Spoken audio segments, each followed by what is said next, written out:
తెలంగాణ మరియు ఆంధ్రప్రదేశ్లో group 2 ఎగ్జామినేషన్కి prepare అయ్యే అభ్యర్థులందరికీ ఒక శుభవార్త. లాస్ట్ వీక్ మనం ₹1 కోర్స్ ఆఫర్ చేయడం జరిగింది. దీనికి 7 డేస్ వ్యాలిడిటీ ఇచ్చాము. ఈ కోర్స్ని చాలామంది తీసుకున్న తర్వాత సార్ మీ కంటెంట్ చాలా బాగుంది, క్లాసెస్ చాలా బాగా చెప్పించారు, ఎక్స్పర్ట్ ఫ్యాకల్టీస్ అందరూ కూడా మీకు క్లాస్ చెప్పడం జరిగింది, ఈ క్లాసెస్ని మేము కంటిన్యూ చేయాలనుకుంటున్నాము, మాకు ఏదైనా మంచి ఆఫర్ ఇవ్వండి అని చాలామంది స్టూడెంట్స్ కాల్ చేయడం జరిగిందనమాట. అందుకనే మనం ఇప్పుడు కంప్లీట్ కోర్స్ తెలంగాణ వాళ్ళకి అలానే ఏపీ వాళ్ళకి గ్రూప్ 2 మెయిన్స్ కోర్స్ కేవలం మనం ₹899కే ఆఫర్ చేయబోతున్నాము. మీకు దీంట్లో ఇంగ్లీష్ మీడియం క్లాసులు సపరేట్గా ఉంటాయి, తెలుగు మీడియం క్లాసులు సపరేట్గా ఉంటాయి. ₹899కి కంప్లీట్గా మీకు క్లాసెస్ అన్నీ కూడా అవైలబిలిటీలో వస్తాయి. మీరు ఒకవేళ సీరియస్గా గ్రూప్ 2 ఎగ్జామినేషన్ క్రాక్ చేయాలనుకుంటున్నట్లయితే కనుక అది ఆంధ్రప్రదేశ్ అయినా తెలంగాణ అయినా సరే వెంటనే చందన్ లాయర్స్ యాప్ డౌన్లోడ్ చేసుకుని మీరు కోర్సులో జాయిన్ అవ్వండి. మీకు కావాల్సిన బెస్ట్ కంటెంట్ మీకు మేము ప్రొవైడ్ చేయడం జరుగుతుంది. ఒకవేళ మీకు ఏమైనా సందేహాలు ఉంటే కనుక కింద స్క్రోల్ అవుతున్న నెంబర్స్కి కాల్ చేయండి. ఇంకో స్టోరీ ఏమి అంటే కాకర్తెగుండన దేని పరిపాలించుకుంటున్నాడు? కొరివి ప్రాంతాన్ని పరిపాలించుకుంటూ ఉన్నాడు. ఎవరికి సామంతుడుగా? రాష్ట్రకూటులకు సామంతుడిగా. ఓకే, మరి కొరివి ప్రాంతము మొదట రాష్ట్రకూటుల నుంచి ఎరియ పొందాడు. ఎరియ తర్వాత బేతయ్య వచ్చాడు. బేతయ్య పోగొట్టుకున్నాడు. మళ్ళీ కాకర్తెగుండన జయించాడు. ఎవరి నుంచి? ముదిగొండ చాళుక్యరాజు బొట్టు బేతరాజు నుంచి. బొట్టు బేతరాజు ఎవరి నుంచి? బొట్టు బేతరాజు నుంచి. ఈ బొట్టు బేతరాజు ఊనే చూస్తూ ఉంటాడా? ఉండడు. ఈయనేం చేశాడు? దీన్ని పొందడానికి వేరే వారి సహాయాన్ని అర్థించడానికి ప్రయత్నించాడు. మరి ఈ కాకర్తెగుండన కొరివి ప్రాంతాన్ని పరిపాలిస్తున్న సమయంలోనే రాష్ట్రకూట రాజ్యం అంతరించింది. కళ్యాణి చాళుక్యులు రాష్ట్రకూట రాజ్యాన్ని అంతమొందించి మొత్తం కర్ణాటక, మహారాష్ట్ర, తెలంగాణలోని ప్రాంతాలన్నింటినీ ఎవరు ఆక్రమించుకున్నారు? కళ్యాణి చాళుక్యులు ఆక్రమించుకున్నారు. కళ్యాణి చాళుక్యుల అధీనంలోకి వెళ్ళిపోయింది. దీంతో కాకర్తెగుండన రాష్ట్రకూట రాజ్యం పతనం కావడంతో ఈయన కేవలం కొరివి ప్రాంతానికి పాలకుడు, కొరివి ప్రాంతాన్ని పరిపాలించుకుంటూ ఉన్నాడు. ఈ సమయంలో బొట్టు బేతరాజు మళ్ళీ కొరివి ప్రాంతాన్ని ఆక్రమించడం కోసం ప్రయత్నించాడు. అందుకే ఇతను ఏం చేశాడంటే బొట్టు బేతరాజు లేదా ముదిగొండ చాళుక్యరాజు మూడవ కుసుమాయుధుడు కళ్యాణి చాళుక్యరాజు సహాయాన్ని అర్థించడానికి వెళ్ళాడు. ఎవరా కళ్యాణి చాళుక్యరాజు? రెండవ తైలపుడు దగ్గరికి వెళ్ళాడు. ఇదంతా బాగా కన్ఫ్యూజ్గా ఉంటుంది. నీట్గా నిదానంగా ఇది విడమర్చి అర్థం చేసుకుంటే ఈజీ అవుతుంది. ఇదంతా తెలిస్తే మనకి కాకతీయుల చరిత్ర సులభంగా అర్థం చేసుకోవడానికి వీలవుతుంది. లేదు చాలా కష్టము అన్నప్పుడు సింపుల్గా ఏం గుర్తుపెట్టుకోవాలంటే కాకతీయులు మొదట రాష్ట్రకూటులకు సామంతులు. వాళ్ళ గురించి ప్రస్తావించిన తొలి శాసనం మాగల్లు శాసనం. ఈ శాసనం ప్రకారం వాళ్ళు మొదట సేనాధిపతులుగా సామంతులుగా పనిచేశారు. అందులో ప్రస్తావించబడిన కాకతీయులు గండయ్య, ఎరియ, బేతయ్య, కాకర్తెగుండన. వీరు రాష్ట్రకూటులకు సామంతులుగా కొరివి ప్రాంతాన్ని పరిపాలించారు. ఆ పాయింట్ ఒకటి గుర్తుపెట్టుకున్నా చాలు. కానిస్టేబుల్ స్టాండర్డ్లో ఈ పాయింట్ ఒకటి గుర్తుపెట్టుకున్నా చాలు. గ్రూప్ 2, గ్రూప్ 3, గ్రూప్ 1 స్టాండర్డ్లో ఇంత విశ్లేషణ మనకు ఇంపార్టెంట్. ఇంతకుముందు చెప్పాం కదా విశ్లేషణ, అదంతా మనకి ఇంపార్టెంట్. ఇక్కడ జరిగిన స్టోరీ అంతా మనకు ఇంపార్టెంట్. ఓకే, ఇక మిగతాది చూద్దాం. ఈ బొట్టు బేతరాజు వెంటనే కాకర్తెగుండనను అంతమొందించి కొరివి ప్రాంతాన్ని మళ్ళీ ఆక్రమించదలిచాడు. అందుకే అతను ఏం చేశాడు? కళ్యాణి చాళుక్య రాజ్యం రాజు అప్పుడే కళ్యాణి చాళుక్య రాజ్యం రాష్ట్రకూట రాజ్యాన్ని అంతమొందించి కళ్యాణి చాళుక్య రాజ్యాన్ని రెండవ తైలపుడు లేదా చాళుక్య తైలపుడు అనే వ్యక్తి స్థాపించాడు. వెంటనే ఈ బొట్టు బేతరాజు కళ్యాణి చాళుక్య రాజు రెండవ తైలపుడు సహాయాన్ని అర్థించాడు. మీ శత్రువులు ఇంకా బతికే ఉన్నారు. రాష్ట్రకూట రాజ్యం పతనమైనప్పటికీ వాళ్ళ సేనాని కాకర్తెగుండన కొరివి ప్రాంతానికి పాలకుడుగా ఉన్నాడు. ఒకప్పుడు కొరివి ప్రాంతం మా అధీనంలో ఉండేది. రాష్ట్రకూటులు ఆక్రమించి వాళ్ళకి అప్పగించారు. నేను మధ్యలో ఆక్రమించుకొని పరిపాలించుకున్నప్పటికీ కాకర్తెగుండన పునరాక్రమించారు. మీరు నాకు సహాయం చేయండి, నేను మీ సామంతుడిగా కొనసాగుతానని ఈ బొట్టు బేతరాజు తైలపుడి సహాయాన్ని అర్థించాడు. వెంటనే తైలపుడు కూడా శత్రుశేషం ఉండకూడదని భావించాడు. ఎందుకంటే రాష్ట్రకూటులకు సంబంధించిన వాళ్ళు కాకర్తెగుండన ఈ కాకతీయులు కాబట్టి వాళ్ళను కూడా అంతమొందించాలని భావించిన ఈ రెండవ తైలపుడు వెంటనే బొట్టు బేతరాజుకు సహాయం చేయడానికి ప్రయత్నించాడు. మరి ఈ బొట్టు బేతరాజుకు సహాయంగా రెండవ తైలపుడు తన సేనానిగా మిరియాల పాలకుడైన ఎర్రభూపతిని పంపాడు. ఈ రెండవ తైలపుడు యొక్క సేనాని ఎవరు? ఎర్రభూపతి.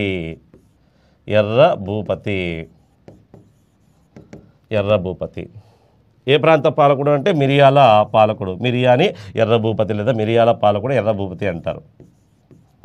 మిరియాల పాలకుడు ఎర్ర భూపతిని ఎవరికి సహాయంగా పంపాడు? బొట్టు బేతరాజుకు సహాయంగా. ఈ ఎర్ర భూపతి యొక్క భార్య పేరు ఏం పేరంటే, ఇతడి భార్య కామసాని. ఏం పేరు? కామసాని, ఎర్ర భూపతి భార్య.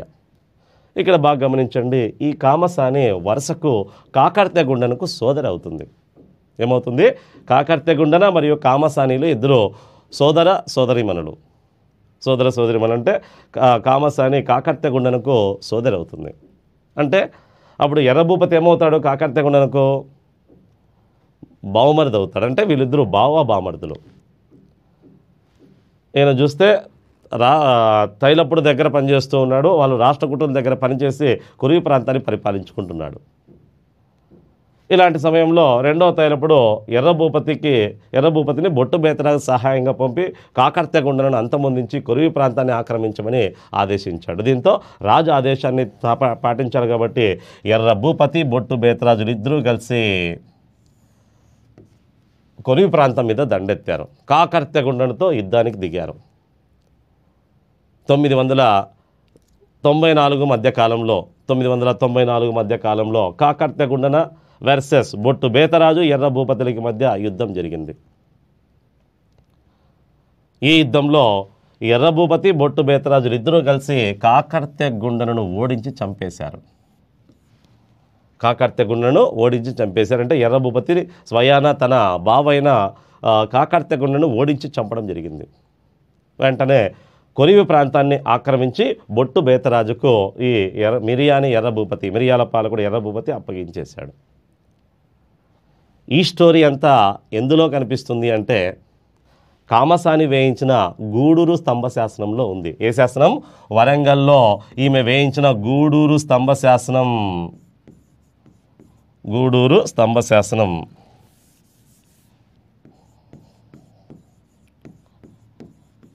గూడూరు స్తంభ శాసనంలో ఉంది. వరంగల్లోని గూడూరు స్తంభ శాసనంలో ఈ విషయం అంతా ఉంది.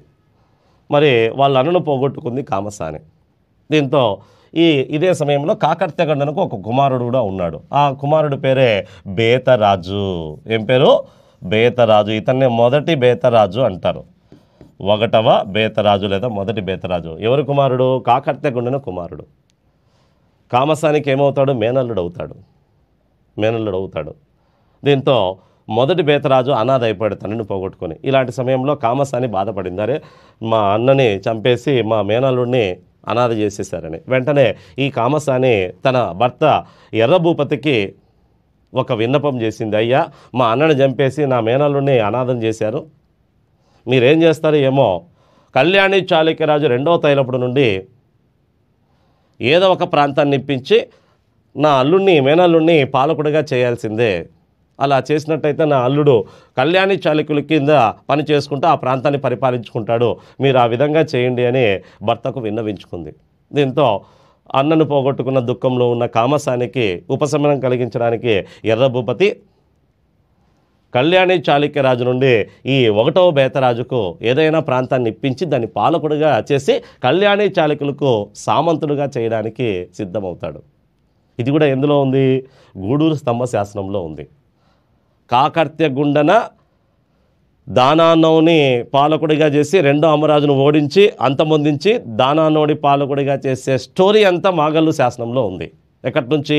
గండయ్య, ఎరియ, బేతయ్య, కాకర్తెగుండన వరకు ఉండే స్టోరీ వరకు ఉంది. అంటే కాకర్తెగుండన బొట్టు బేతరాజుకి మరియు ఎర్ర భూపతికి జరిగిన యుద్ధం గురించి మరియు ఆయన మరణం గురించి, తర్వాత మొదటి బేతరాజు కళ్యాణి చాళుక్యులకు సామంతుడిగా మరి హనుమకొండ పొందే విషయం అంతా ఎక్కడ కనిపిస్తుంది అంటే కామసాని గూడూరు స్తంభ శాసనంలో కనిపిస్తుంది. ఏ శాసనం? కామసాని గూడూరు స్తంభ శాసనం ప్రకారము బొట్టు బేతరాజు మిరియాల ఎర్ర భూపతిలో కాకర్తెగుండను ఓడించి చంపి కొరివి ప్రాంతాన్ని ఆక్రమించారని, తర్వాత కామసాని విన్నపం మేరకు ఎర్ర భూపతి కళ్యాణి చాళుక్యరాజు నుండి తన మేనలుడు కామసాని మేనలుడైన బేతరాజుకి హనుమకొండ ప్రాంతాన్ని ఇప్పించాడని, హనుమకొండ ప్రాంతాన్ని పొందిన ఈ ఒకటో బేతరాజు కళ్యాణి చాళుక్యులకి సామంతుడిగా మారాడని తెలుపుతున్న శాసనమే గూడూరు స్తంభ శాసనం. ఇలా కామసాని విన్నపం మేరకు ఎర్ర భూపతి ఏం చేశాడు, మిరియాల పాలకుడు రెండవ తైలపుడు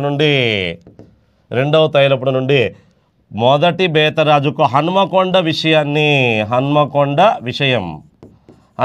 విషయం అంటే విషయాలంటే జిల్లాలు అని, శాతవాహనుల కాలంలో సామ్రాజ్యాన్ని ఆహారాలని విషయాలని గ్రామాలుగా అట్లా హన్మకొండ విషయాన్ని మొదటి బేతరాజుకి ఇప్పించి దాని పాలకుడుగా చేసింది. మొదటి బేతరాజు కళ్యాణి చాళుక్యులకు సామంతుడిగా మారిపోయాడు. కాకర్తె గుండెన వరకు మాత్రమే కాకతీయ వంశం వారు రాష్ట్రకూటులకి సామంతులుగా ఉన్నారు.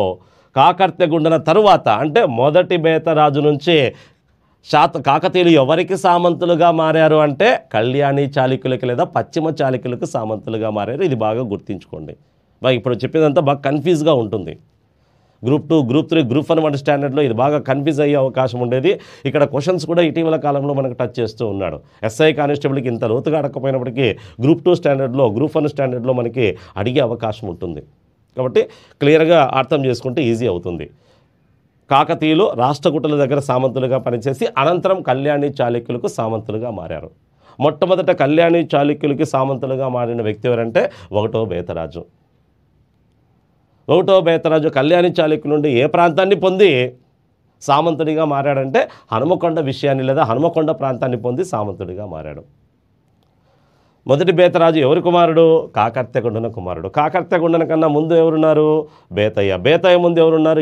ఎరియకు ముందు ఎవరున్నారు? గండయ్య, ఎరియ, బేతయ్య కాకర్తెగుండలలో రాష్ట్రకూటులకు సామంతులుగా పనిచేసిన వాళ్ళు, కొరియు ప్రాంతాన్ని పరిపాలించిన వాళ్ళు.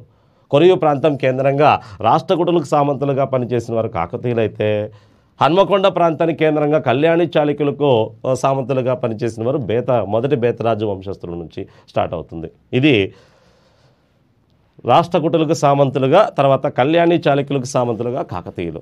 ఇప్పుడు కళ్యాణి చాళుక్యులకు సామంతులుగా ఎవరెవరు ఉన్నారు? ఈ మొదటి బేతరాజు తర్వాత ఎవరెవరు పరిపాలించారు, తర్వాత స్వతంత్ర కాకతీయులు ఎవరనేది కూడా చూద్దాం. ఓకే, నెక్స్ట్ ఇక్కడ రాష్ట్రకూటులకు సామంతులుగా అయిపోయింది. పశ్చిమ చాళుక్యులు లేదా కళ్యాణి చాళుక్యులకు సామంతులుగా కాకతీయులు చూద్దాం.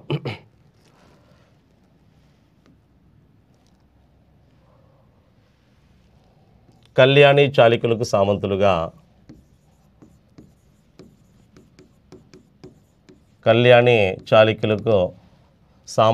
కాకతీయులు.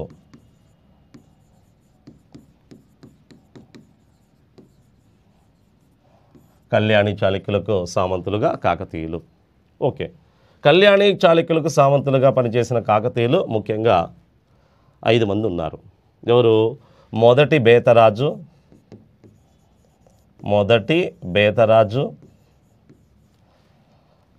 అతని తర్వాత అతని కుమారుడు మొదటి ప్రోలరాజు,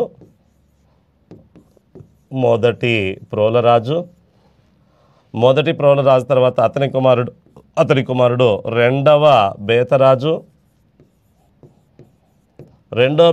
తర్వాత అతని కుమారులు దుర్గరాజు, రెండవ ప్రోలరాజు. మొత్తం 5 మంది. 1, 2, 3, 4, 5. అయితే రెండవ బేతరాజు కొడుకు వీళ్ళు దుర్గరాజు, రెండవ ప్రోలరాజు. ఓకే, కళ్యాణి చాళుక్యులకు సామంతులుగా కాకతీయులు పాలన 995లో స్టార్ట్ అయి 1157 వరకు కొనసాగింది. కళ్యాణి చాళుక్యులన్నా పశ్చిమ చాళుక్యులన్నా ఒకటే.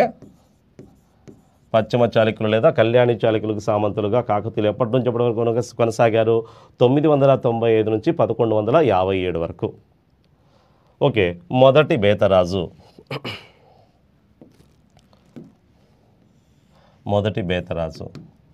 ఇతను కళ్యాణి చాళుక్యులకు సామంతులుగా 995 నుంచి 1052 వరకు పరిపాలించినట్టు తెలుస్తోంది. దాదాపుగా ఒక 57 సంవత్సరాల పాలన కొనసాగినట్టు తెలుస్తుంది మొదటి బేతరాజుది. మరి మొదటి బేతరాజే కళ్యాణి చాళుక్యులకు సామంతుడిగా హనుమకొండ విషయాన్ని పాలించిన తొలి వ్యక్తి. మరి మొదటి బేతరాజు బిరుదు కాకతీపుర అధినాథ. ఏం పేరు? కాకతీపుర అధినాథ. అది అంటే తొలివాడు అని. కాకతీపుర అధినాథ, కాకతీపురంను పరిపాలించిన తొలి వ్యక్తి అన్నట్టు. ఇక్కడ ఇంకో విషయం కూడా గమనించండి. కాకర్త్యగుండన సంబంధించిన మరొక విషయం, కలువచెర శాసనంలో కాకర్త్యగుండన హనుమకొండ ప్రాంతాన్ని పరిపాలించిన పద్మసేనుడి యొక్క కుమార్తెను వివాహమాడి, పద్మసేనుడి యొక్క వంశానికి చెందిన వారి కుమార్తెను వివాహమాడి కాకతీయ వంశానికి వివాహం ఆడాడని, వారికి జన్మించిన ఆ కాకర్త్యగుండనకు మరియు ఆ పద్మసేనుడి వంశానికి సంబంధించిన రాకుమారికి జన్మించిన వాడే మొదటి బేతరాజని, అతని నుంచే వీళ్ళు కాకతీయులుగా మారారని, గుమ్మడి తీగ వంశానికి చెందినవారని ఆ శాసనంలో ఉంది. అంటే కాకర్త్యగుండన ఎవరిని వివాహం చేసుకున్నట్టు తెలుస్తుందంటే, గుమ్మడి తీగ పుష్పాలతో దేవుణ్ణి సిద్ధేశ్వరుని ప్రార్థించడం వల్ల ఆ వంశానికి, ఆ పద్మసేనుడి యొక్క వంశానికి ఒక కుమారుడు జన్మించాడని, ఆ కుమారుడికి సంబంధించిన వారసుల్ని కాకర్త్యగుండను వివాహం చేసుకోవడం వల్ల వారికి జన్మించిన కుమారులంతా కాకతీయులు అయ్యారన్నట్టు ఉంది. అంటే మొదటి బేతరాజు కాకతీయులకు సంబంధించిన మొట్టమొదటి వాడుగా చెప్పొచ్చు. మూల పురుషుడుగా ఎవరిని చెప్పొచ్చు అంటే కాకర్త్యగుండని చెప్పొచ్చు. అంతకుముందు ఉన్నవారు కాకతీయ వంశస్థులు కాదంటే, కాకర్త్యగుండ ముందున్న గండయ్య, ఎరియ, బేతయ్య అనేవాళ్ళు కేవలము రాష్ట్రకూటుల దగ్గర పనిచేసిన ఈ వంశానికి సంబంధించిన మూల పురుషులు. అత్యంత ముఖ్యమైన మూల పురుషుడు అంటే కాకతీ అనే మూలానికి ఆధారం ఎక్కడి నుంచి స్టార్ట్ అవుతుందంటే కాకర్త్యగుండం నుంచి స్టార్ట్ అవుతుంది. ఎందుకంటే కాకర్త్యగుండన కాకతీ వంశానికి సంబంధించిన ఒక రాకుమారిని వివాహం ఆడడం వల్ల అతనే ఆ మూల పురుషుడయ్యాన్ని, ఆ మూల పురుషుడికి జన్మించిన కుమారుడే మొదటి బేతరాజని, అతనే కాకతీపుర అధినాథుడిగా ప్రసిద్ధి చెందాడని చెప్తారు. అలా ఇతని బిరుదు కాకతీపుర అధినాథ. ఇతడు ఏ ప్రాంతాన్ని రాజధానిగా చేసుకుని పరిపాలించాడంటే హన్మకొండ ప్రాంతాన్ని రాజధానిగా చేసుకుని పరిపాలించాడు. ఏ ప్రాంతాన్ని? హనుమకొండ ప్రాంతాన్ని రాజధానిగా చేసుకుని పరిపాలించాడు. ఎవరికి సామంతుడిగా ఉంటూ రాజ్య పరిపాలన చేశారంటే కళ్యాణి చాళుక్యులకు లేదా పశ్చిమ చాళుక్యులకు సామంతులుగా పనిచేశాడు. మరి ఇతడు వేయించిన శాసనం ఏది అంటే శనిగరం శాసనం. ఇతడి శాసనం శనిగరం శాసనం కరీంనగర్ జిల్లాలోని శనిగరం శాసనాన్ని వేయించింది మొదటి బేతరాజు యొక్క మంత్రి నారణయ్య అనే వ్యక్తి వేయించాడు. దీన్ని వేయించింది నారణయ్య వేయించినట్టు తెలుస్తోంది. ఈ శాసనం ద్వారా కొంత సమాచారం కూడా తెలుస్తోంది. ఈ శాసనం ప్రకారం మొదటి బేతరాజు జైన మతస్థుడని, ఈ శాసనము ఇతడు జైన మతస్థుడని తెలుపుతోంది. జైన మతానికి చెందినవాడని నారణయ్య వేయించిన శనిగరం శాసనం ప్రకారం మొదటి బేతరాజు జైన మతస్థుడని, ఇతడు శనిగరంలో యుద్ధమల్ల జినాలయాన్ని బాగు చేయించి కానుకలను సమర్పించాడని తెలుపుతున్న శాసనం శనిగరం శాసనం. ఏ టెంపుల్ని? శనిగరంలోని యుద్ధమల్ల జైన టెంపుల్ని, యుద్ధమల్ల జినాలయాన్ని లేదా జైన ఆలయాన్ని నిర్మించి యుద్ధమల్ల జైన ఆలయాన్ని బాగు చేయించి, అంటే యుద్ధమల్ల జైన ఆలయం అంటే ఇక వేములవాడ చాళుక్యులలో యుద్ధమల్లులు అనే వాళ్ళు కనిపిస్తారు. వినయాదిత్య యుద్ధమల్లుడు, రెండవ యుద్ధమల్లుడు, మూడవ యుద్ధమల్లుడు అనే పేర్లు కనిపిస్తాయి. అంటే వారు జైన మతస్థులు. వాళ్ళ కాలంలో అనేక జైన టెంపుల్స్ నిర్మితమయ్యాయి. అంటే ఒక యుద్ధమల్లుడు అనే వేములవాడ చాళుక్యరాజు నిర్మించిన ఆ టెంపుల్ ఇతని కాలం నాటికి కొంత పతనావస్థితికి చేరుకుంది అని తెలుస్తోంది శనిగరం శాసనం ప్రకారం. అంటే ఈ శాసనం ప్రకారం వేములవాడ చాళుక్యుల కాలంలో నిర్మితమైన జినాలయాన్ని, జైన టెంపుల్ని, యుద్ధమల్లుడు నిర్మించిన జైన టెంపుల్ని ఇతడు బాగు చేయించి దానికి కానుకలు సమర్పించాడని తెలుపుతున్న శాసనం ఏదంటే శనిగరం శాసనం. ఇక మొదటి బేతరాజు పాలన తర్వాత ఎవరి పాలన ప్రారంభమైందంటే ఒకటవ ప్రోలరాజు.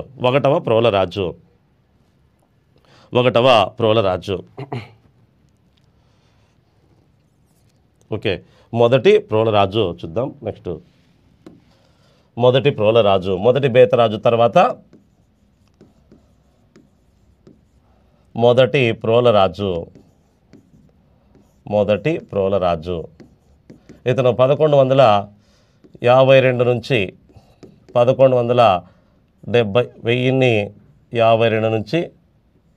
1076 వరకు పరిపాలించినట్టు తెలుస్తోంది. మొదటి బేతరాజు అయితే 995 నుంచి 1052 వరకు పరిపాలించాడు. ఇతను 1052 నుంచి 1076 వరకు పరిపాలించాడు మొదటి ప్రోల రాజు. ఇతడి బిరుదే కాకతి వల్లభ. కాకతి వల్లభ. కాకతి వల్లభ. వాళ్ళ నాన్నకి కాకతీపుర అధినాథ అని బిరుదు ఉంది, ఇతనికి కాకతీ వల్లభ అని. అరిగజ కేసరి. మరొకటి ఇది అరిగజ కేసరి. అరిగజ కేసరి. కాకతీ వల్లభ మరియు అరిగజ కేసరి. అరిగజ కేసరి. సమధిగత పంచమహాశబ్ద అనేది కూడా ఉంది. సమధిగత పంచమహాశబ్ద. సో ఇందులో మొదటి 2 బిరుదులు గుర్తుకున్నా చాలు. కాకతీ వల్లభ, అరిగజ కేసరి. మరి మొదటి ప్రోల రాజు హనుమకొండ ప్రాంతాన్ని పరిపాలిస్తూ కళ్యాణి చాళుక్యుల కింద పనిచేస్తూ వచ్చాడు.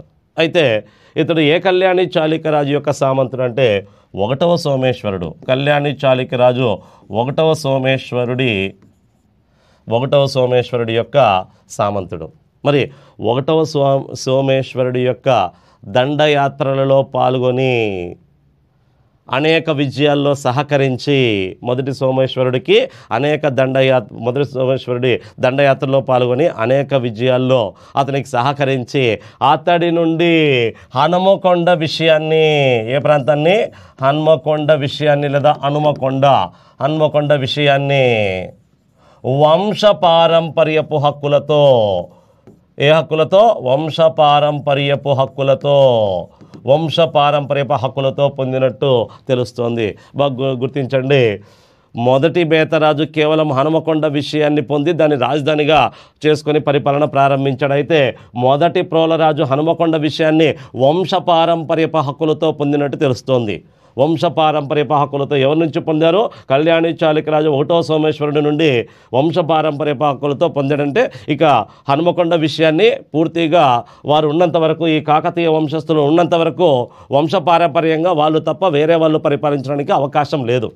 మధ్యలో ఈ వంశానికి సంబంధించిన వాళ్ళు సమర్థులు కానప్పటికీ వాళ్ళను తొలగించుకోకుండా వాళ్ళే కొనసాగించేటట్టుగా మొదటి సోమేశ్వరుడు హక్కులు కల్పించాడు. ఇలా వంశపారంపర్యపు హక్కులతో హనుమకొండ విషయాన్ని పొందిన కాకతీయ రాజు ఎవరు అంటే మొదటి ప్రోలరాజు. బాగా గుర్తుంచుకోండి. ఈ విషయాలు మనకి కొన్ని శాసనాల్లో కనిపిస్తాయి. ఇతడి విజయాల గురించి ఈ సోమేశ్వరుడు దండయాత్రలో పాల్గొని సాధించిన విజయాల గురించి మనకు కాజీపేట శాసనంలో ప్రస్తావన ఉంది. కాజీపేట శాసనం.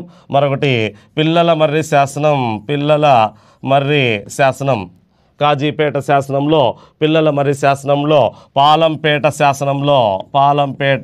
శాసనంలో ఇతని విజయాల గురించి, మొదటి ప్రోలరాజు యొక్క విజయాల గురించి ప్రస్తావన కనిపిస్తుంది. ఇక మొదటి ప్రోలరాజు ఏ మతస్థుడు అంటే జైన మతస్థుడే. మొదటి బేతరాజు కూడా జైన మతస్థుడే, ఇతను కూడా జైన మతస్థుడే. అంతకుముందు రాష్ట్రకూటులకు సామంతులుగా పనిచేసిన గండయ్య, ఏరియా, బేతయ్య, కాకర్త్య గుండన వారు కూడా పూర్తిగా జైన మతస్థులే. అందుకే కాకతీయులు మొదట ఏ మతస్థులు అని చెప్పాం?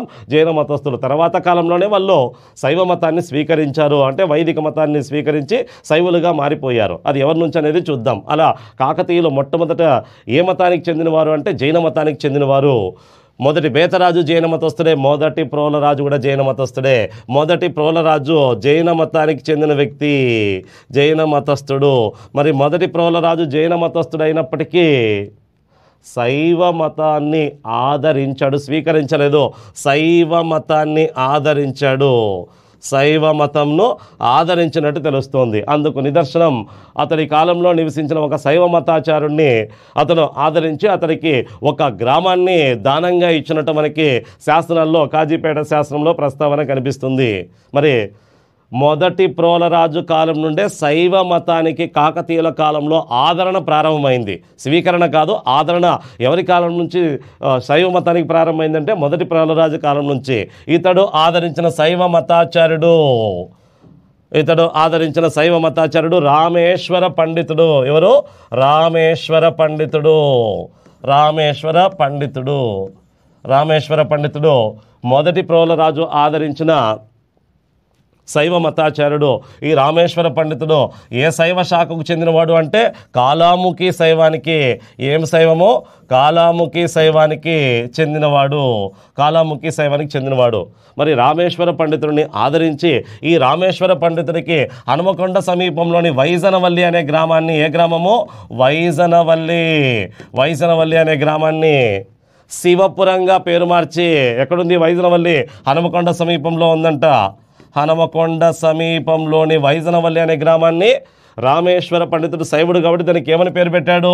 శివపురం అని పేరు పెట్టి అతనికి దానంగా ఇచ్చినట్టు తెలుస్తోంది. ఇలా మొదటి ప్రోలరాజు జైన మతస్థులైనప్పటికీ శైవ మతాన్ని ఆదరించి రామేశ్వర పండితుడికి వైజనవల్లి అనే గ్రామాన్ని శివపురంగా పేరు మార్చి అతనికి దానంగా ఇచ్చినట్టు తెలుస్తోంది. ఈ విషయాలన్నీ మనకి కాజీపేట, పిల్లలమర్రి, పాలంపేట వంటి శాసనాల్లో కొంత సమాచారం కనిపిస్తుంది. ఇక మొదటి ప్రోలరాజు కాలంలోనే మొట్టమొదటిసారిగా కాకతీయుల కాలంలో తటాకాల నిర్మాణం ప్రారంభమైంది. వ్యవసాయ అభివృద్ధి కోసం చెరువుల నిర్మాణం ప్రారంభించిన మొట్టమొదటి కాకతీయ రాజు మొదటి ప్రోలరాజు. మరి మొదటి ప్రోలరాజు తన బిరుదు పేరు మీదుగా ఒక తటాకాన్ని హనుమకొండ సమీపంలో నిర్మించాడు. అదే కేసరి తటాకం. ఇతని బిరుదు అరిగజ కేసరి అని ఉంది. అరిగజ కేసరి అంటే మంచి గజదళాన్ని పోషించిన వాడు అని, గజదళం.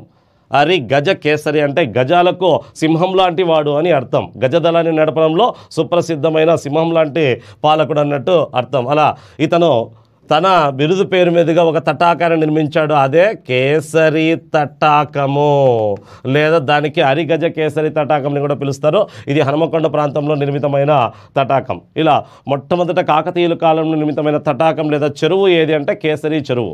అప్పుడు కాలంలో చెరువులను తటాకాలు అని పిలిచేవారు. కాకతీయుల కాలంలో అయితే తడగా అని పిలిచేవారు. శాతవాహనుల కాలంలో తడగా అని పిలిచేవారు. ఆ తడగ = తటాకంగా మారింది. తటాకాలనే మనము చెరువులు అని అప్పటి కాలంలో సముద్రాలను కూడా పిలిచేవారు, సముద్రాలు అని కూడా. ఓకే, కేసరి తటాకం నిర్మించింది ఎవరంటే మొదటి ప్రోలరాజు. దీని మోర్ దాన్ టైమ్స్ మనకి అనేక ఎగ్జామ్స్ అడిగాడు, బాగా గుర్తుంచుకోండి. కేసరి తటాకాన్ని నిర్మించింది మొదటి ప్రోలరాజు. ఇక మొదటి ప్రోలరాజు తర్వాత అధికారంలోకి వచ్చింది రెండవ బేతరాజు. ఎవరు అధికారంలోకి వచ్చారు? రెండవ బేతరాజు అధికారంలోకి వచ్చారు. రెండవ బేతరాజు 1076 నుంచి 1108 వరకు పరిపాలించినట్టు తెలుస్తుంది. రెండవ బేతరాజు కళ్యాణి చాళుక్యులకు సామంతుడిగా పనిచేసిన వ్యక్తుల్లో ఇతను మూడో వ్యక్తి.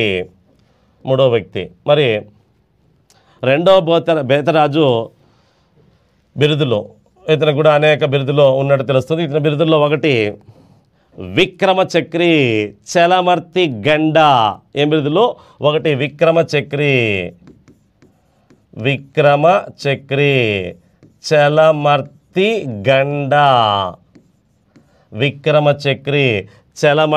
గండ. మరియు త్రిభువన మల్ల, మరొకటి త్రిభువన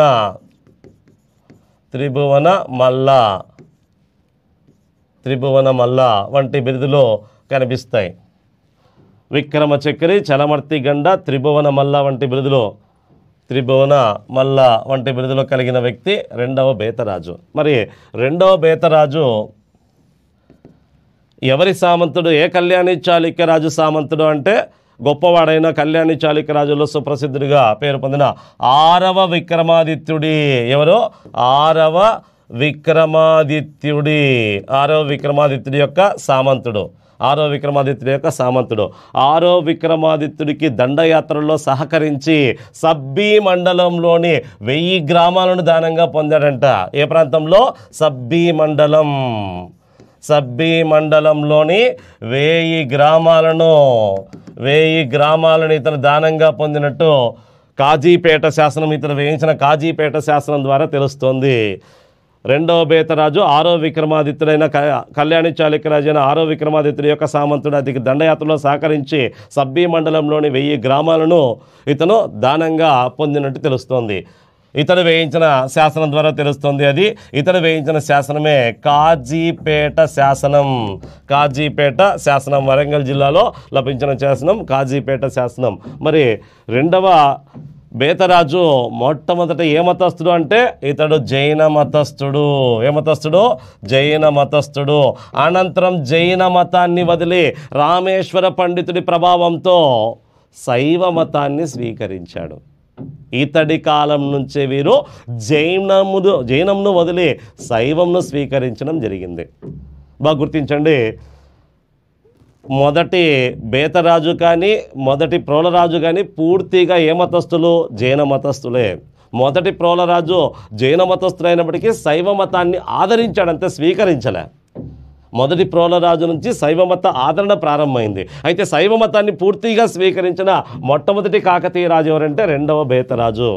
ఎవరి నుండి ఇతను జైనంను వదిలి శైవ మతాన్ని స్వీకరించాడంటే ఇతను జైనంను వదిలి శైవంను అప్పటి వాళ్ళ తండ్రి కాలంలో ఉన్న రామేశ్వర పండితుడి నుండి శైవ మతాన్ని స్వీకరించాడు. ఇతడు రామేశ్వర పండితుడి నుండి శైవంను స్వీకరించి అతని శిష్యుడిగా మారిపోయాడు. రెండో బేతరాజు యొక్క శైవ మత గురువు ఎవరంటే రామేశ్వర పండితుడు. రామేశ్వర పండితుడి నుండి ఇతను స్వీకరించిన శైవం ఏది? కాలాముఖి శైవము. ఏ శైవము? కాలాముఖి శైవంను స్వీకరించినట్టు తెలుస్తుంది. కాలాముఖి శైవము.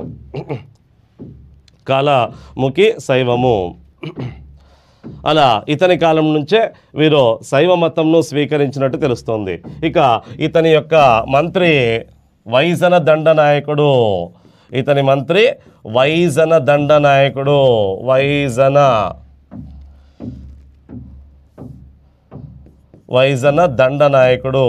దండనాయకుడు అంటే సైన్యాధికారి అని. మంత్రిగా సైన్యాధికారిగా పనిచేసిన వ్యక్తి వైజన దండనాయకుడు.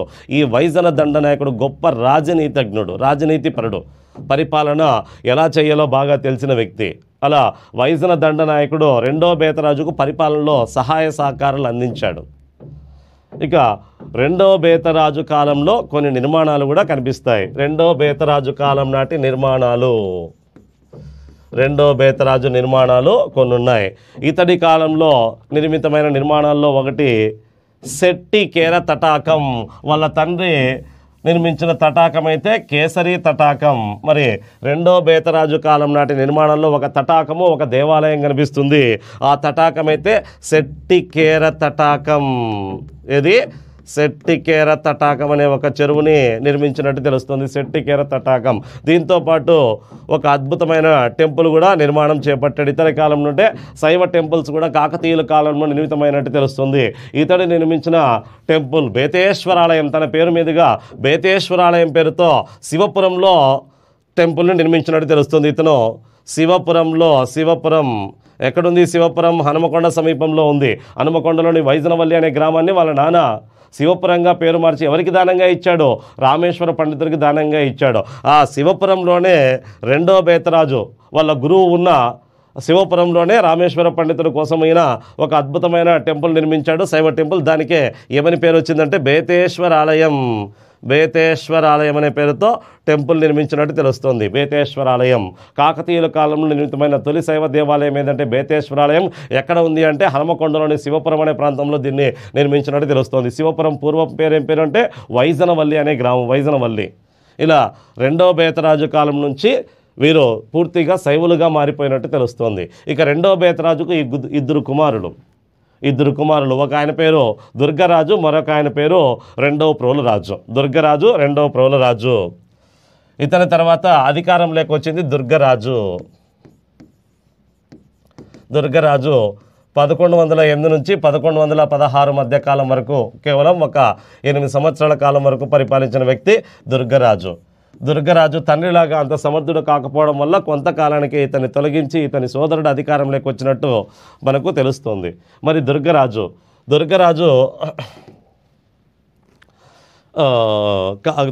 కాలంలోనే బేతేశ్వరాలయాన్ని రామేశ్వర పండితుడికి దానంగా ఇచ్చినట్టు కాజీపేట శాస్త్రంలో కలదు. ఇతడు కూడా రామేశ్వర పండితుడి యొక్క శిష్యుడిగా మారాడు. వాళ్ళ తండ్రి పూర్తిగా రామేశ్వర పండితుడు శిష్యుడిగా మారిపోయాడు. ఇతడు కూడా శైవ మతాన్ని కొనసాగిస్తూ రామేశ్వర పండితుడికి శివపురంలో తండ్రి నిర్మించిన బేతేశ్వరాలయంను రామేశ్వర పండితుడికి దానంగా ఇచ్చినట్టు ఏ శాసనం తెలుపుతోంది అంటే కాజీపేట శాసనం తెలుపుతోంది. ఒకే ఒక పాయింట్ గుర్తుంచుకోండి. దుర్గరాజు సంబంధించి దుర్గరాజు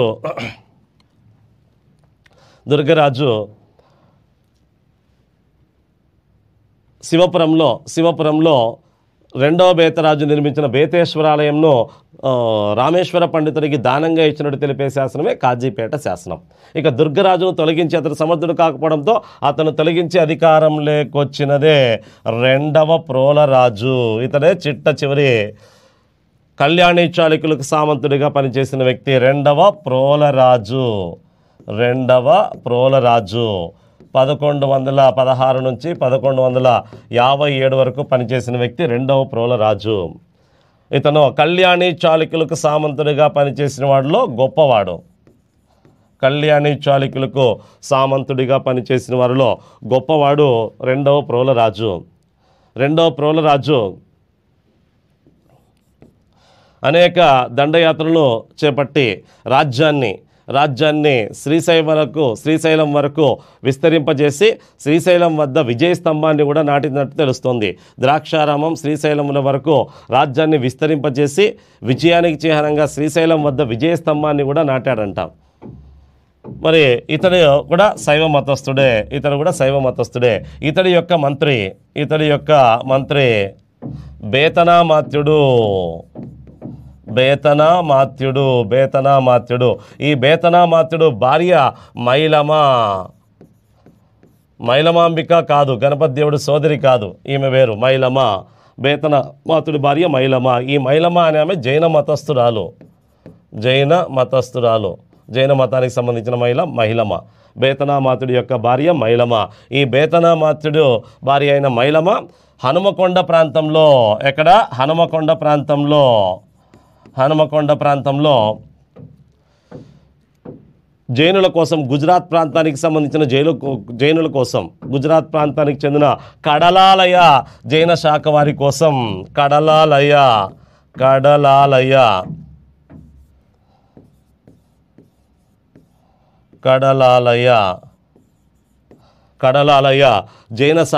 జైనుల కోసం బసిదిని నిర్మించినట్టు. బసిది అంటే జైన సన్యాసుల నివాస గృహం. ఏ ప్రాంతానికి సంబంధించిన జైనుల కోసం అంటే గుజరాత్ ప్రాంతం నుంచి వచ్చిన జైనుల కోసం కడలాలయ శాఖ అన్నమాట. జైనుల్లో ఒక శాఖ కడలాలయ జైన శాఖ వారికి ఒక బసిదిని నిర్మించినట్టు తెలుస్తుంది. దీన్నే కడలాలయ బసిది అని పిలుస్తూ ఉంటారు. కడలాలయ బసిది. అలా రెండో ప్రోలరాజు కాలంలో జైన మతానికి ఆదరణ కొనసాగుతూ ఉంది. పూర్వం వీళ్ళంతా జైనులే కాబట్టి శైవ మతం వీళ్ళు స్వీకరించినప్పటికీ జైన మతం కొంత వర్ధిల్లుతూ వచ్చింది. నిదానంగా జైనులకి శైవులకి మధ్య ఘర్షణలు ప్రారంభం కావడంతో శైవులు జైన మతం మీద దాడులు చేసి జైన మతాన్ని బలహీనపరచడము ప్రారంభిస్తారు. నిదానంగా జైన మతం అనేది క్షీణించడం కనిపిస్తుంది. ఓకే, ఇక రెండో ప్రోలరాజు యొక్క కుమారుడే రుద్రదేవుడు. ఇతని యొక్క కుమారుడే రుద్రదేవుడు మరియు మరొక కుమారుడు మహాదేవుడు. పెద్ద కుమారుడు రుద్రదేవుడు కాగా రెండవ కుమారుడు మహాదేవుడు. రెండవ ప్రోలరాజు యొక్క కుమారులు రుద్రదేవుడు, మహాదేవుడు. మరి రెండవ ప్రోలరాజు అద్భుతమైన శైవ టెంపుల్స్ను నిర్మించినట్టు తెలుస్తోంది. ఇతను పూర్తిగా శైవ మతానికి సంబంధించిన వ్యక్తి. రెండవ ప్రోలరాజు, రెండవ బేతరాజు నుంచి వీళ్ళంతా శైవ మతాన్ని కొనసాగిస్తూ వచ్చారు. ఇతను కూడా గొప్ప శైవ భక్తుడు. ఇతను నిర్మించిన అద్భుతమైన శైవ టెంపుల్స్ కొన్ని ఉన్నాయి.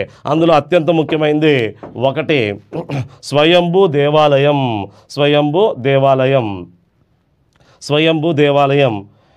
ఇది ఓరుగల్లు ప్రాంతంలో ఓరుగల్లు కోటలో ఉండే టెంపుల్ స్వయంభూ దేవాలయం.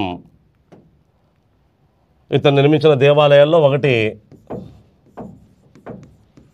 స్వయంభూ దేవాలయం అంటే శైవ దేవాలయం. వీరి యొక్క కులదైవం స్వయంభూ దేవుడు అంటే ఎవరు? శివుడు. స్వయంభూ దేవాలయము నిర్మించింది ఎవరంటే రెండవ ప్రోలరాజు. ఎక్కడ ఉంది అంటే ఓరుగల్లులో ఉంది. ఓరుగల్లు. మరొకటి పద్మాక్షి ఆలయం. మరొకటి సిద్ధేశ్వరాలయం. పద్మసేనుడు అనే వ్యక్తి సిద్ధేశ్వరుడి భక్తుడని, సిద్ధేశ్వరుడిని ఆరాధించి గుమ్మడి పూలతో ఆరాధించడం వల్ల వారికి ఒక కుమారుడు జన్మించాడనే ఒక స్టోరీ కూడా మనము ఇంతకుముందు విన్నాం. ఇలా ఇతడు 3 టెంపుల్స్ నిర్మించినట్టు తెలుస్తుంది. స్వయంభూ దేవాలయము ఓరుగల్లు, పద్మాక్షి ఆలయము, సిద్ధేశ్వర ఆలయంలో 2 హనుమకొండలో ఉన్నాయి. హనుమకొండలో ఉన్నట్టు తెలుస్తుంది. నిర్మించింది ఎవరంటే 2వ ప్రోలరాజు. ఆ టెంపుల్స్లో ఒకటి స్వయంభూ దేవాలయం ఓరుగల్లు, తర్వాత పద్మాక్షి ఆలయం. పద్మాక్షి ఆలయము హనుమకొండ ప్రాంతంలో ఉంది. ముందరే చెరువు, ఆ చెరువు సమీపంలో కొండ ప్రాంతం. ఈ కొండ ప్రాంతంలో అద్భుతంగా నిర్మితమైన దేవాలయమే పద్మాక్షి ఆలయం, పద్మాక్షి టెంపుల్, అమ్మవారు టెంపుల్. ఈ పద్మాక్షి ఆలయంలోని అమ్మవారి విగ్రహము ఎల్లోరాలోని శిల్ప సాంప్రదాయం కనిపిస్తుంది. ఎల్లోరాలో ఉండే శిల్పం అమ్మవారు విగ్రహ శిల్పం కనిపిస్తుంది. అంటే దీన్ని బట్టి ఎల్లోరాలో ఉండే శిల్పము ఇక్కడ ఉండే శిల్పం ఒకటేగా ఉండడం వల్ల ఎల్లోరా సింప్లస్ సాంప్రదాయాన్ని పోలిన విగ్రహంగా అమ్మవారి విగ్రహాన్ని చెప్తూ ఉన్నారు. అంటే అక్కడ ఏ విధంగా శిల్పములు ఉన్నాయో అలాంటి శిల్ప పోలిక ఇక్కడ కనిపిస్తుందంట. ఓకే, పద్మాక్షి ఆలయం. మరొకటి సిద్ధేశ్వరాలయం. ఇది కూడా హనుమకొండ ప్రాంతంలో ఉండే దేవాలయం. ఇలా ప్రోలరాజు కాలంలో అద్భుతమైన 3 దేవాలయాలు నిర్మితమయ్యాయి. స్వయంభూ టెంపుల్, పద్మాక్షి ఆలయం, సిద్ధేశ్వర ఆలయం. ఇక 2వ ప్రోలరాజు గొప్పవాడైనప్పటికీ 1157 మధ్య కాలంలో ఈయన వెలనాటి చోడులతో యుద్ధం చేస్తూ, ఎవరితో? వెలనాటి చోడులతో ఇతను యుద్ధం చేస్తూ మరణించినట్టు. వెలనాటి చోడులతో 1157లో యుద్ధం చేస్తూ మరణించినట్టు మనకి కొన్ని శాసనాల ద్వారా తెలుస్తోంది. వెలనాటి చోడులతో యుద్ధం చేస్తూ ఇతను మరణించినట్టు తెలుస్తోంది. మరి ఇతను మరణించిన తర్వాత, 2వ ప్రోలరాజు మరణించిన తర్వాత అతని కుమారుడు రుద్రదేవుడు అధికారంలోకి వచ్చి ఆయన 1158 పశ్చిమ చాళుక్యుల్ని లేదా కళ్యాణి చాళుక్యులను ఓడించి స్వతంత్ర కాకతీయ రాజ్యాన్ని నెలకొల్పినట్టు తెలుస్తుంది. దీంతో 1158లో స్వతంత్ర కాకతీయులు అనే వాళ్ళు వెలుగులోకి వచ్చారు. అంటే ఈ 2వ ప్రోలరాజు కుమారుడైన రుద్రదేవుడు 1158లో స్వతంత్ర కాకతీయ రాజ్యాన్ని స్థాపించాడంట. స్వతంత్ర కాకతీయ రాజ్యం ఎప్పుడు ప్రారంభమైంది అంటే 1158. 1158 నుంచి 1323 వరకు స్వతంత్ర కాకతీయులు అనేవాళ్ళు కనిపిస్తారు. స్వతంత్ర కాకతీయులు 1158 నుండి 1323 వరకు పరిపాలించినట్టు తెలుస్తోంది స్వతంత్ర కాకతీయులు. ఈ స్వతంత్ర కాకతీయుల్లో రుద్రదేవుడు, మహాదేవుడు, గణపతి దేవుడు, రుద్రమదేవి మరియు 2వ ప్రతాపరుద్రుడు అనే మరో 5 మంది కాకతీయ రాజులు కనిపిస్తారు. అంతకుముందు మనకి రాష్ట్రకూటులకు సామంతులుగా పనిచేసిన వారిలో ముఖ్యులు గండయ్య, ఎరియ, బేతయ్య మరియు కాకర్త్య గుండన. కళ్యాణి చాళుక్యులకు సామంతులుగా పనిచేసిన వారు మొదటి బేతరాజు, మొదటి ప్రోలరాజు, 2వ బేతరాజు, దుర్గరాజు అండ్ 2వ ప్రోలరాజు. మరో 5 మంది స్వతంత్ర కాకతీయులు రుద్రదేవుడు, మహాదేవుడు, గణపతి దేవుడు, రాణి రుద్రమదేవి మరియు చిట్ట చివరివాడు 2వ ప్రతాపరుద్రుడు. ఇలా రాష్ట్రకూటులతో ప్రారంభమైన వీళ్ళ ప్రస్థానం చివరికి ఢిల్లీ సుల్తాన్లతో యుద్ధాల కారణంగా 1323 మధ్యకాలంలో కాకతీయ రాజ్యం అస్తమించడం కనిపిస్తుంది. మరి స్వతంత్ర కాకతీయులు అనేది చూద్దాం. తెలంగాణ మరియు ఆంధ్రప్రదేశ్లో గ్రూప్ 2 ఎగ్జామినేషన్కి ప్రిపేర్ అయ్యే అభ్యర్థులందరికీ ఒక శుభవార్త. లాస్ట్ వీక్ మనం 1 రూపీ కోర్స్ ఆఫర్ చేయడం జరిగింది. దీనికి 7 డేస్ వ్యాలిడిటీ ఇచ్చాము. ఈ కోర్స్ని చాలామంది తీసుకున్న తర్వాత సార్ మీ కంటెంట్ చాలా బాగుంది, క్లాసెస్ చాలా బాగా చెప్పించారు, ఎక్స్పర్ట్ ఫ్యాకల్టీస్ అందరూ కూడా మీకు క్లాస్ చెప్పడం జరిగింది, ఈ క్లాసెస్ని మేము కంటిన్యూ చేయాలనుకుంటున్నాము, మాకు ఏదైనా మంచి ఆఫర్ ఇవ్వండి అని చాలామంది స్టూడెంట్స్ కాల్ చేయడం జరిగిందనమాట. అందుకనే మనం ఇప్పుడు కంప్లీట్ కోర్స్ తెలంగాణ వాళ్ళకి అలానే ఏపీ వాళ్ళకి గ్రూప్ 2 మెయిన్స్ కోర్స్ కేవలం మనం 899 రూపాయలకే ఆఫర్ చేయబోతున్నాము. మీకు దీంట్లో ఇంగ్లీష్ మీడియం క్లాసులు సపరేట్గా ఉంటాయి, తెలుగు మీడియం క్లాసులు సపరేట్గా ఉంటాయి. 899 రూపాయలకి కంప్లీట్గా మీకు క్లాసెస్ అన్నీ కూడా అవైలబిలిటీలో వస్తాయి.